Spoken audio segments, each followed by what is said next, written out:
buyurur ki, Allah bir insana neymət verdisə və o da bu neymətin Allahdan olduğunu bildisə, bu şükürünü yerinə yetirdi. Yəni, diqqəti getdi neymət verənə. And olsun Allaha, Allah bütün günü bizim fikrimizlə məşğul. Fikri hardadır? Fikir getdisə bu neymət verənə, deyir, o şükürünü əda elədi, şükürünü yerinə yetirdi. Əlhəmdülillah deməsə də. Allahla sevgi belə başlanır da. Həzrəti Musaya dedi ki, get cəmaata məni sevdir. Allah qalıb özünə müştəri axtarır. Bir Arif deyirdi ki, ya Arif idi, ya Peyğəmbər, hədis idi bu, deyir, elə yalvarırsan, elə bizə möhtacsan. Gör, nə qədər sevgisi var Peyğəmbərlərinə, deyir, get bunlara məni sevdir.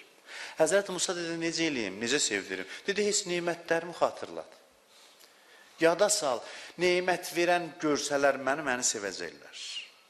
Məni sevəcəklər. Allah səndə